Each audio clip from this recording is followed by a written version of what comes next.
Assalamu alaikum wa rahmatullahi wa barakatuhu. Welcome to the Project Hafidh show, episode 2. In this episode, we will be discussing how to play different roles that a child needs in this journey of memorizing the book of Allah subhanahu wa ta'ala. Now, I believe there are 3 main roles that a child needs in his life as he or she is trying to memorize the book of Allah subhanahu wa ta'ala. Now you may be thinking, what are these roles? These roles are 3 roles and they all begin with M.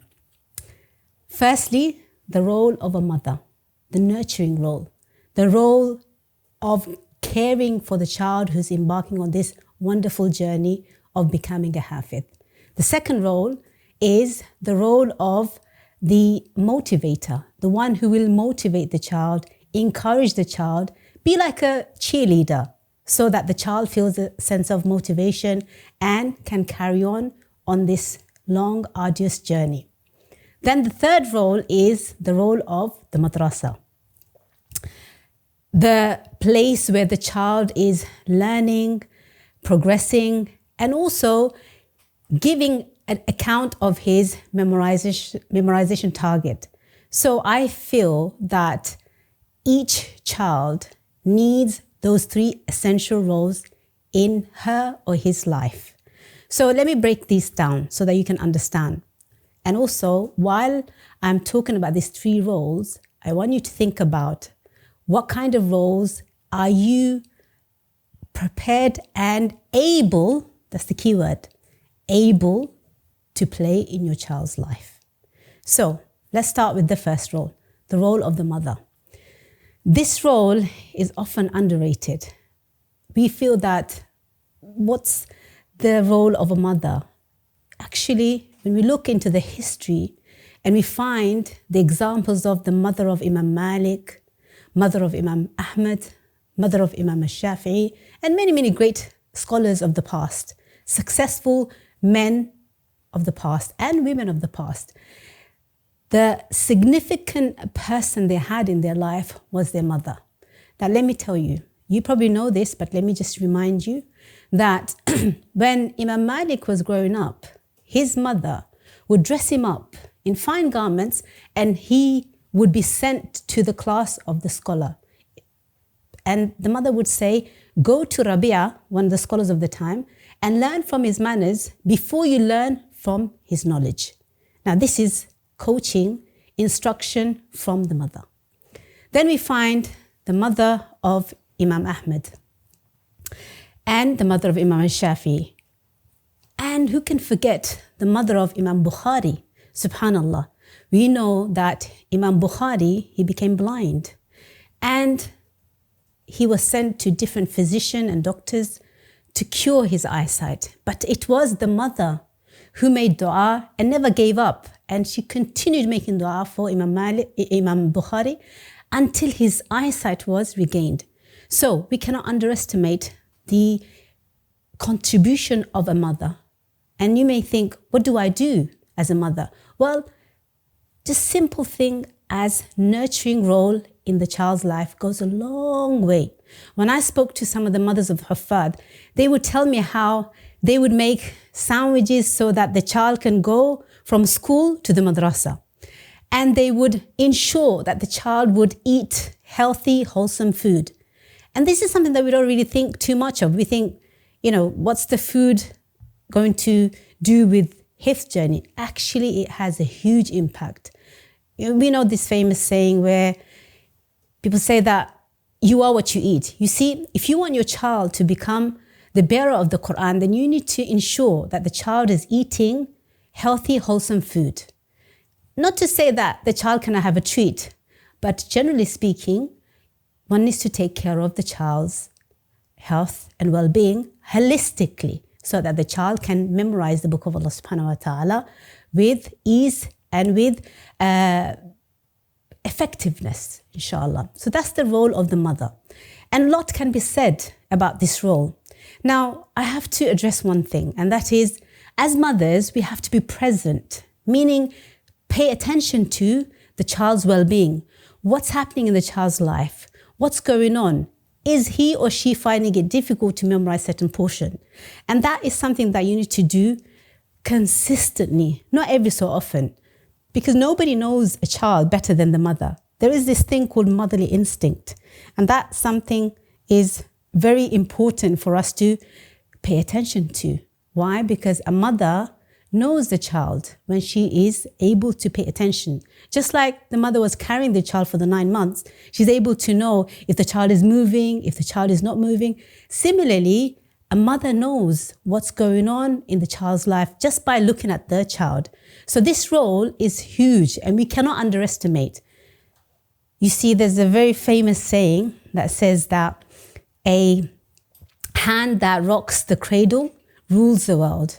And there's so much that we know a mother can do if she pays attention. So that role, you need to think about, are you playing a role as a mother in your child's life? And how effective can you be in inspiring, in motivating, in encouraging, in taking care of your child so the child can achieve what they intended to achieve? Second role is the role of the motivator. Now, you as a mother can be that role, but it helps to have external person who will motivate. And here I would say, think of all the people in the child's life, especially the ones that the children or your child likes, is keen on, is attached to. And that could be the school teacher, Hifdh teacher. It could even be the uncles, the neighbor, their friends. Think of people who have an impact on your child and get them on board and use them to motivate your child, to encourage your child, to become their cheerleader. And this is something that you will find very effective, especially when the motivation goes down. So we talked about the mother, we talked about the motivator, and now here, the role of the madrasa. Now, I tried different methods with my son. I taught him in a small group myself, because I used to homeschool my son until the age of 12, 13. I also tried sending him to a Hifz school, madrasa. And that has a huge impact. Why? Because a child who goes to a madrasa finds peer motivation. And that's important because children by nature are very competitive. And when they are in a classroom environment, they become quite accustomed to this environment of Hifdh and competing with their peers.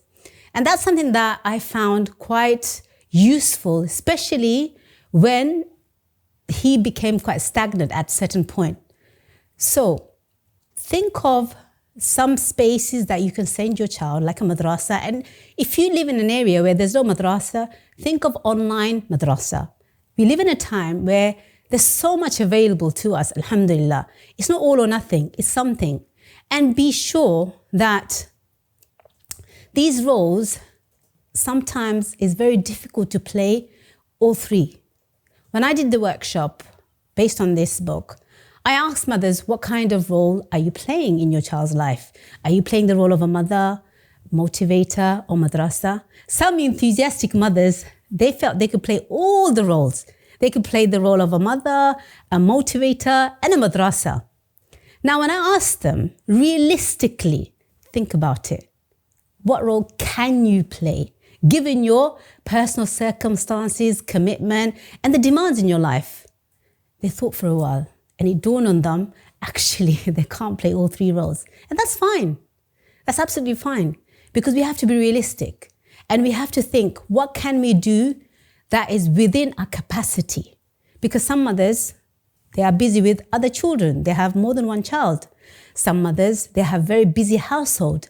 And some mothers, they have to work. So we have to be pragmatic about our own personal circumstances and make choices that is suitable for our child and for our family life.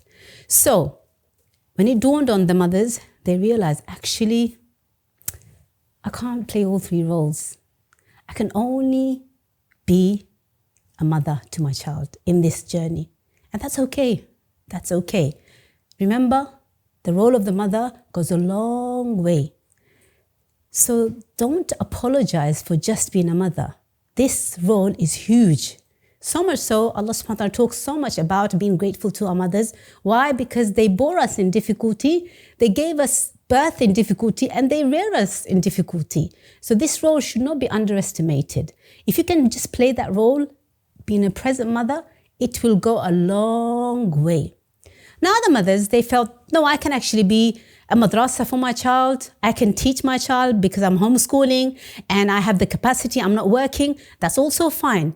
The idea is to be realistic. To be realistic about your circumstances. And this is not written in stone. You'll find that sometimes circumstance changes and maybe you can play more roles. That's fine. Sometimes it could be that you become unwell and family dynamic changes and you can only be that motherly role. That's also fine. So it's important for you to review the different roles. But I do feel that these roles are essential in the life of a child who is learning how to become a Hafidh. So with this, inshallah, I want you to think through with your family and have a plan. What kind of role are you going to play for your child? And get your husband on board as well, because maybe he could be the motivator or he could even be a madrasa. But the idea is to think about the roles that you're going to play and embrace them fully, inshallah. With this, I shall leave you. Until next time, Assalamu alaikum wa rahmatullahi wa barakatuhu.